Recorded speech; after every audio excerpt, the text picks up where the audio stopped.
ছবির কথা প্রদর্শনীতে কিভাবে বুঝবেন ছবি ভালো হয়েছে? আসসালামু আলাইকুম, আমি শিল্পী শাহাবুদ্দিন। আজকেও আপনাদের সাথে একটু শিল্প নিয়ে কথা বলবো। আজকের বিষয়টা ধরে নিতে পারেন গ্যালারি নিয়ে, আর্ট গ্যালারি নিয়ে। আর্ট গ্যালারিতে আপনার ছবি ঝুলছে অন্যান্য শিল্পীদের সাথে, তখন আপনি অডিয়েন্সকে কিভাবে বুঝে নেবেন? তো আমরা যারা শিল্পী, ছবি আঁকি, এক্সিবিশন করে যাই, যদি সলো, যেটা একক এক্সিবিশন বলে, সেটা করার সুযোগ যদি না পাই, তাহলে আমরা গ্রুপ এক্সিবিশনগুলোতে অংশগ্রহণ করি। এবং গ্রুপ এক্সিবিশনগুলোতে বিভিন্ন সংগঠন বা রাষ্ট্রীয় পর্যায়েও এই আপনার আয়োজন করা হয়। তো এই আয়োজনের মধ্যে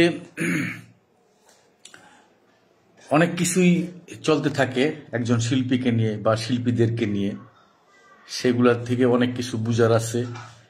আমাদের যেহেতু সময়টা অনেক পার হয়ে গেছে, আমরা অনেক কিছুই বুঝে ফেলছি। আবার আমাদের বড়রাও আছে যাদের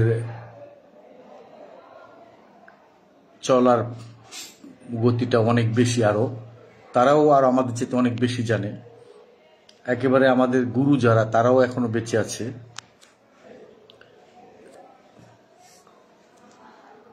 তো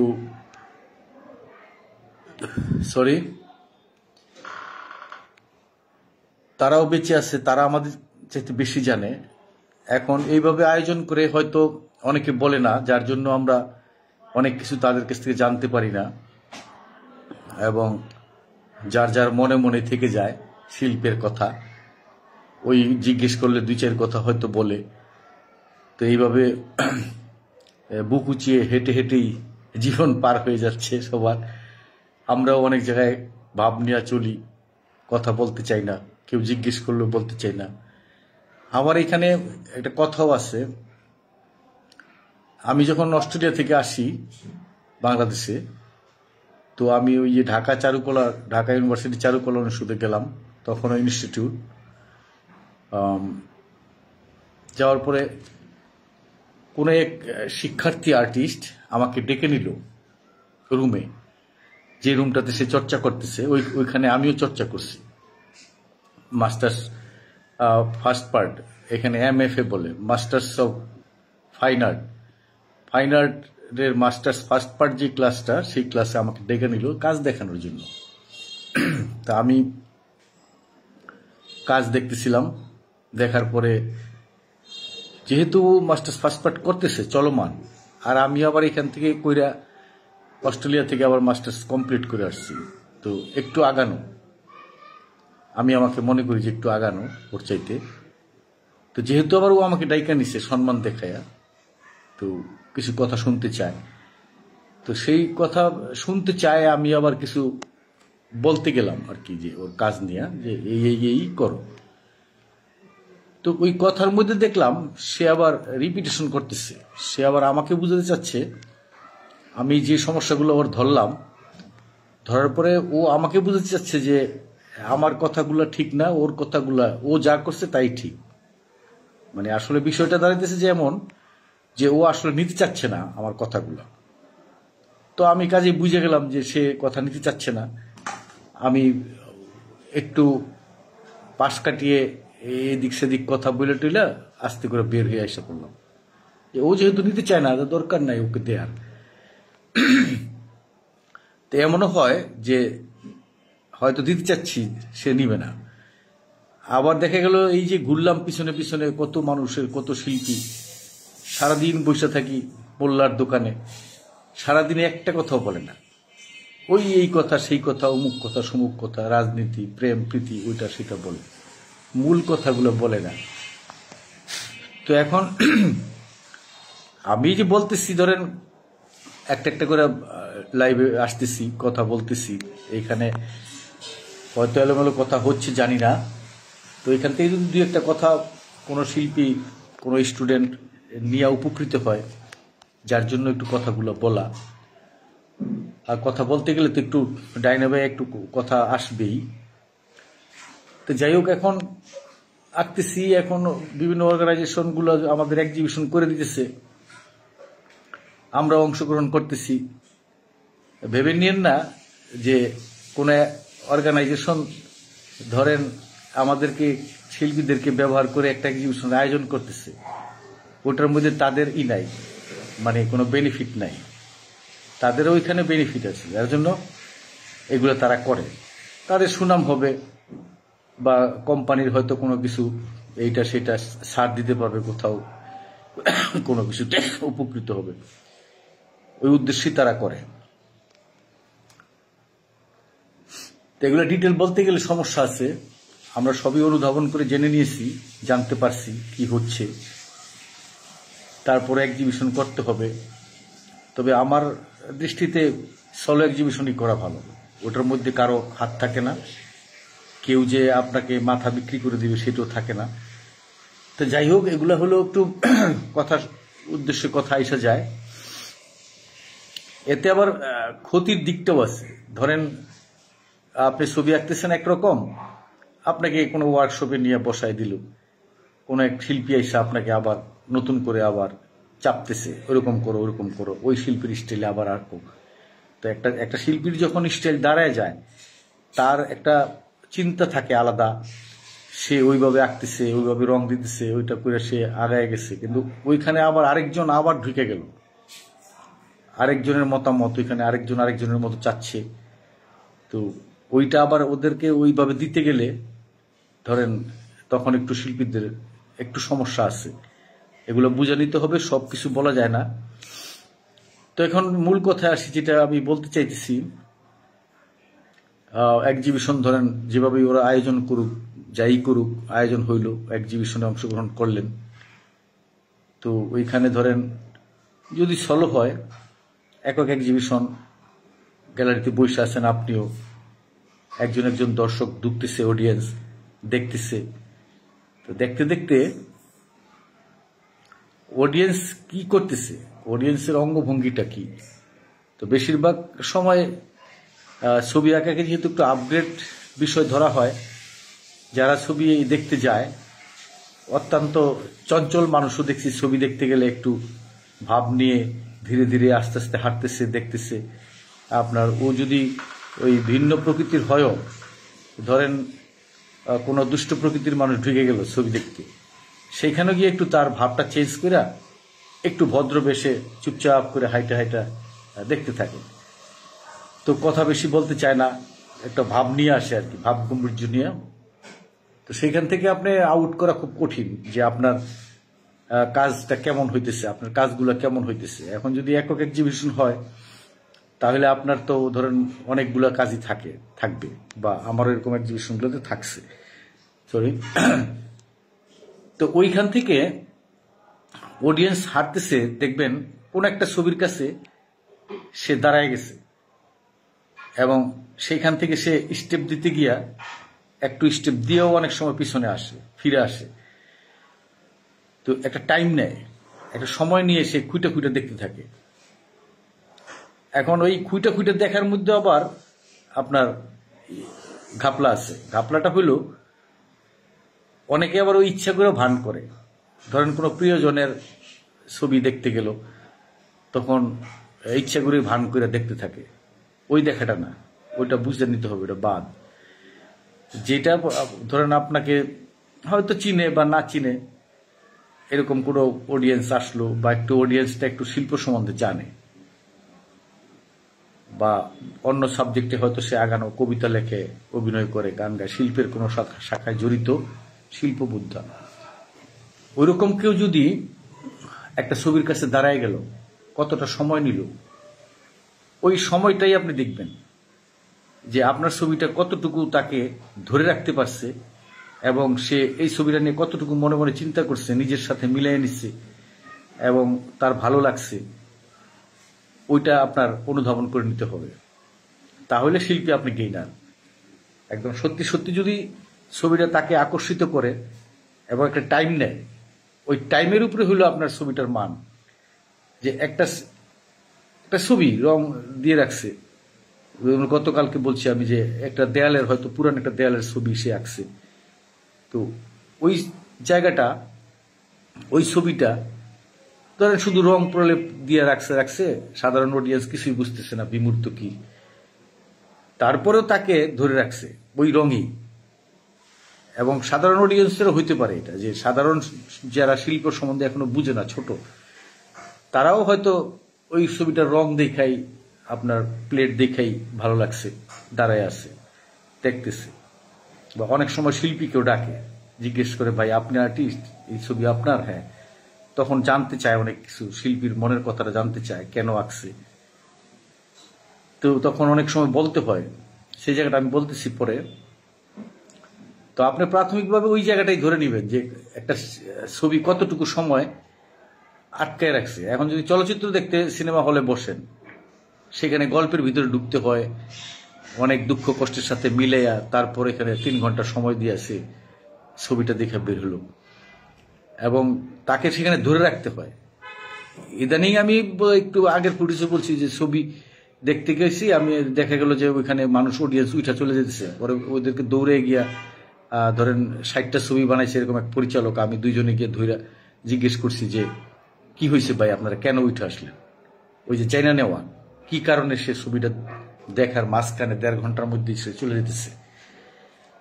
তো এই যে টাইম 1.5 ঘন্টা ওই ছবি তারা ধরে রাখতে পারছে। তো সমস্ত অডিয়েন্স বসে আছে, 4-5 জন উঠে চলে যেতেছে। তো ওইটা আমরা 4-5 জনকে কাউন্ট করি নাই, কিন্তু গ্যালারিতে আমাদের শিল্পীদের আঁকা ছবি দেখতে গেলে দেখবেন যে হুড় হুড় করে হাইটা যেতেছে, ভালো লাগতেছে না, সে ছবি বুঝেই না, দেখলো কতগুলো রং রং কি আঁকছে, বলে যায় যে ভাই আপনি একটু বুঝাই আঁকতে পারেন না যাতে আমরা বুঝি দেখা। তো অডিয়েন্সকে তো তৈরি করে হইতে হবে, অডিয়েন্সকেও ধরেন গান শুনতে শুনতে শ্রোতা হইতে হবে, ছবি দেখতে দেখতে দেখতে দেখতে সে ছবি দেখাটা শিখবে। সেটা একেবারে নর্মাল অন্য সাবজেক্টের পড়ুয়া বা শিল্পের অন্য শাখায় যারা বিচরণ করে, অনেক জ্ঞানী, অনেক ভালো অভিনেতা, কিন্তু দেখা গেল ছবি বুঝতেছে না, কারণ ওই ছবির ওইখানে তার বিচরণ নাই। তো ওই বিচরণটা করতে হবে যারা অডিয়েন্স, আপনারা দেখতে দেখতে শিল্পবুদ্ধ হইতে হবে। আবার এই যে সাধারণ মানুষের ব্যাপারে তো আমি বললাম যে সাধারণ মানুষেরও হইতে পারে চট করে একটা রং, সে শিল্পের কিছুই বুঝে না, কিন্তু ছবিটা তাকে আকর্ষিত করতেছে, সে সেখানে একটা টাইম দিল। তো এক কথায় আপনি ওই টাইমটা ধরে নেবেন যে আপনার ছবিটা কতটুকু ভালো, কতটুকু মানসম্মত হয়েছে। এগুলো তো আসলে সবই আধ্যাত্মিক ব্যাপার, সব মনের ব্যাপার। একটা অ্যাবস্ট্রাক্ট ছবি যখন হয়ে যায়, শুধু রং প্রলেপ দিয়ে রাখছে, তখন সেটা একেবারে আধ্যাত্মিকতার ভিতরে চলে যায়। তো আমি একটু এই আধ্যাত্মিকতা থেকে বের হয়ে আমি আমার একটা পেন্টিং সম্বন্ধে কথা বলবো, তাহলে আপনারা একটু ক্লিয়ার হবেন, বুঝবেন যে আসলে মান কি, ছবির মান কিভাবে বুঝতে হবে। তো এখন এটাই ধরে নেন যে অডিয়েন্সকে খেয়াল করবেন, পা টিপে টিপে হাঁটতেছে, আপনার ছবির কোন ছবিটার ওইখানে কতটুকু সে দাঁড়াইছে এবং তাকে আকর্ষিত করছে কতটুকু, সেটার উপরে আপনার মান বিচার করে নেবেন। এছাড়া মান বিচার করার কোনো কিছুই নাই। ওই যে ধরেন কোনো গভর্নমেন্টের কোনো একটা তরফ থেকে ছবির বিচার করলো শিল্পকলা একাডেমি, দেখা গেলো যে শত শত শিল্পী, 200-300 শিল্পী ছবি আসলো, 3 জনকে বানাই দিলে ফার্স্ট সেকেন্ড থার্ড, ওইটা কোনো বিষয় না। ছবি আসলে বুঝেই না অনেকে, বুঝছেন, বিচার করতে যায় নিজেই ছবি বুঝে না। তো এগুলো বললে একটু সমস্যা হয়, সমস্যা অলরেডি পড়তেছি, তারপরে তো এগুলো বলে দিতে হবে, নাহলে তো পরবর্তী প্রজন্ম ঝামেলায় পড়বে আরো। আসলে ছবির কোনো বিচারই হয় না, ছবি যে আঁকছে তার মনের ভাব প্রকাশ করছে, তার মনের রং প্রকাশ করছে, ওই ছবির আবার বিচার কি, একজনের সাথে আরেকজনের তুলনা আবার কি, এটা হয় না। এই জায়গাটা ওই ঠিক না। নিজের ছবি নিজে অনুধাবন করে নেন যে আপনার ছবিটা কতটুকু ভালো, সেটা ওই যে গ্যালারিতে শো করলে বোঝা যায়। আর এখন তো ধীরে ধীরে ধরেন এই যে সব নেটের আওতায় এসে যেতেছে, এক সময় গ্যালারিতে ছবি ঝুলে, এই যে এখন আমি ছবি এখানে দিতেছি, যা কি ড্রয়িং করি সব এইখানে, এখান থেকে আপনারা বুঝে নেবেন। আর এখানে তো পদ্ধতি আছে, তবে হিংসুটে ধরেন শিল্পীদের মধ্যে হিংসুটে আছে। নেটে ছবি দিলেন, ছবিটা দেখলো, ভালো লাগলো, কিন্তু ওইখানে ওই যে ওর মনের ভাবটা তো বুঝাই যাবে না, সে কিছু লিখবে না, সে একটা লাইক দিবে না, একটা লাভ চিহ্ন আছে সেটা দিবে না। ওইখান থেকে ধরে নিতে হবে যে আসলে এই ওইগুলো বুঝে নিতে হবে। তা যাই হোক, কথাবার্তা অনেক রকমেরই আছে। এই যে ধরেন যে হিংসা করে আপনার ছবিটা ভালো হয়েছে, হয়তো উল্টা আপনারে বলে গেল ধর্মিয়া কি আঁকছো, এরকমও হয়।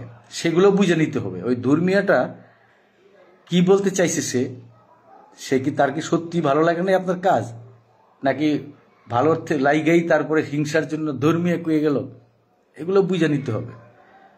আসলে নিজেকে নিজে বুঝা, নিজের কাজকে নিজে বুঝা, এটা হলো একটা বড় ব্যাপার।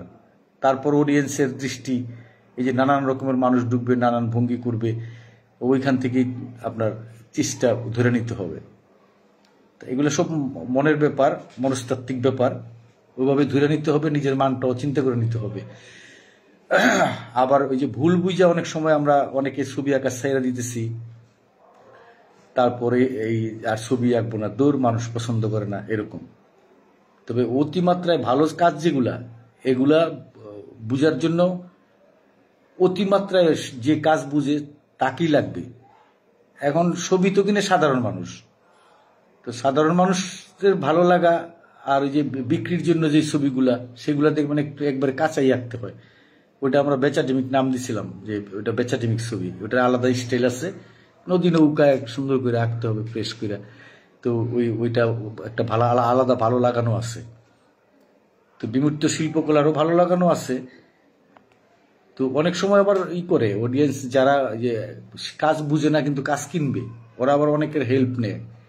তখন যার হেল্প নিল তাকে তো একটু বুঝতে হবে। সে যদি আঙ্গুল দিয়ে দেখা যায় ওই ছবিটা নেন, কিনেন, তো হবে না। তো এই জন্য পৃথিবীর বড় বড় ধরেন যারা আর্ট সংগ্রহ করে, তারা বুঝেই তারা সংগ্রহ করে। আবার কিছু না বুঝে কাজও কিনে, ওই যে ওয়ান টেস্ট বলে না, ওয়ান টেস্ট কিনে নিলাম, এটাই শিল্পী হয়তো বিখ্যাত হবে, একটা অনুমান করে তখন ওইভাবে কিনা সংগ্রহ করে। তো আবার অনেক চালাকিও আছে শিল্পের বেলায়, অনেক চালাকিও কাজ করে। ধরেন একটা ছবি নিজেরাই চুরি করলো, কইরা প্রচার করে দিল পত্রিকায় যে এই ছবিটা চুরি হয়েছে, অনেক দামি ছবি, ভালো ছবি। এরকম চালাকি করে আমি নাম বলবো না, যেহেতু পৃথিবীর বিখ্যাত ছবিগুলো এখন এস্টাবলিশড। এইভাবেও অনেক ছবি ধরেন বিখ্যাত করা হয়েছে। তো ছবির মান নিয়ে এটা অ্যাস্থেটিকের ব্যাপার, ব্যাপক কথাবার্তা আছে। তো এখন আমার একটা ছবি অস্ট্রেলিয়াতে, যখন আমার ওই যে মাস্টার্স এক্সাম, ওইটা ছিল মাস্টার্স অফ ভিজুয়াল আর্ট, আমার যে প্রোগ্রামটা ছিল, ওই প্রোগ্রামটার শেষে একটা এক্সিবিশন হয়েছে আমার। তো ওইখানে ছাত্রদেরকে চারজন করে, বড় আর্ট গ্যালারি, তো বিশাল আর্ট গ্যালারি, চারজন করে ছাত্রদেরকে দেয়।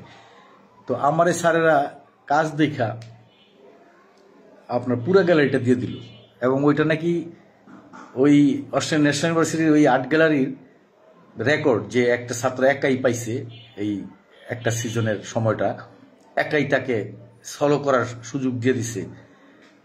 তো এইটা দেখলাম যে আমি যখন পাইলাম এবং এই কথাটা প্রচার হয়ে গেল পুরো ইনস্টিটিউটে, সবাই বলতেছিল, স্যাররা বলতেছিল যে এটা এই একটা রেকর্ড, তুমি বাংলাদেশি স্টুডেন্ট এবং তুমি যে একা পাইলা, তুমি এত ছবি আঁকার কারণেই পাইলা। এবং স্যাররা দেওয়ার সময় আমাকে বলে দিচ্ছে যে তুমি এত ছবি আঁকছো এবং তোমার রেজাল্টটা ভালো হবে, এরকম বলে দিচ্ছে, যেমন ওই যে বিচারকরা সব আসছে।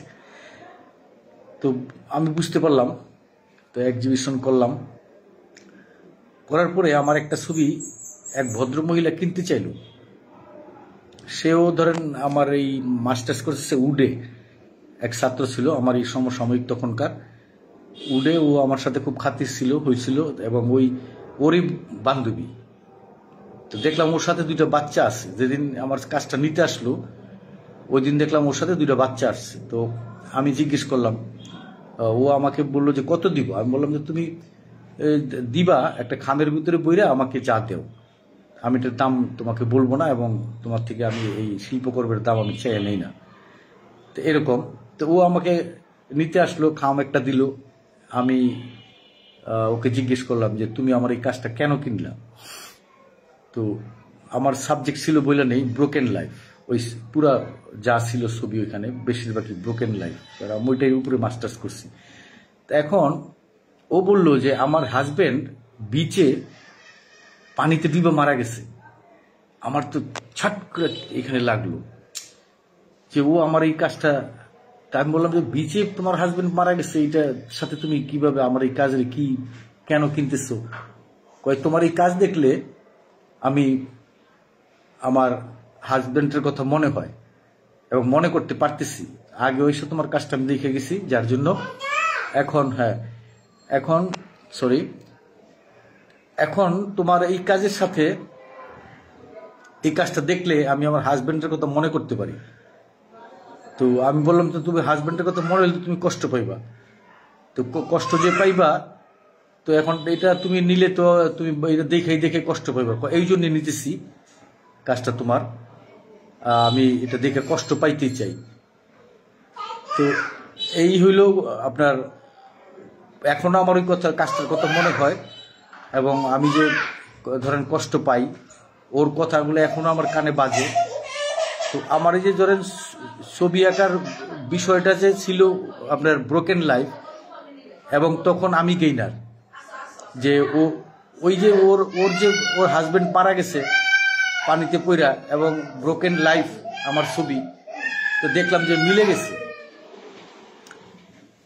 তো এই যে ধরেন মিলটা, অডিয়েন্স কষ্ট পাওয়ার জন্য আমার ছবি নিতেছে, আর আমি আঁকছিও কষ্ট পাওয়ার জন্যই। তো ওইখানে গিয়ে একটা মিল হয়ে গেছে যে ঠিকই আছে, তখন আমি ধরে নিছি যে তাহলে আমার কাজটা ঠিক হয়েছে এবং আমি গেইনার। তো এই যে ধরেন মিলে যাওয়া, এখন ওই আমি বিভিন্ন আমার ওই কাজটা ছিল আপনার, ওইখানে একটা হইতেছিল ওই কার রেস। তো কার রেসের অ্যাক্সিডেন্টগুলো আমি দেখতাম, এবং ওইটা আমার ইনস্টিটিউট পাশ দিয়ে রাস্তাটা ছিল, মেলবোর্নের রাস্তাটা, ওই রাস্তাটাতে হইতেছিল। তো ওইখানে আমি ধরেন বাস্তবে দেখতে যাই নাই, কিন্তু আমি টিভিতে দেখছি যে ওইখানে কি ধরনের অ্যাক্সিডেন্টগুলো হয়েছে। একটা কার অ্যাক্সিডেন্ট হইয়া ওইটা শেষ একেবারে, ওই যে রেসে অংশগ্রহণ করছে চালক, সেও শেষ। তো ওইটা থেকে আমি ওই ফিলিংস থেকে এই ছবিটা আমার আঁকা। কিন্তু আমার ওই যে ধরেন যারা আমার ছবি দেখছেন বুঝতে পারবেন, একটা ধরেন টপ ভিউ থেকে পানির একটা ফ্লেভারের মতো রাস্তা ঘাট সবকিছু, ওইখানে জল রঙের ওয়াশের মতো দিয়ে আমি কাজটা করি। তো ওই যে আমার যে স্টাইলটা, ওই স্টাইলটা একটা পানির একটা ভাব থাকে। তো যেহেতু আমি জল রঙের স্টাইল থেকে ল্যান্ডস্কেপ থেকে বের হয়ে আস্তে আস্তে ওইখানে গেছি, এটা তো একদিনে যাইতে পারি নাই, ধরেন সময় নিয়ে।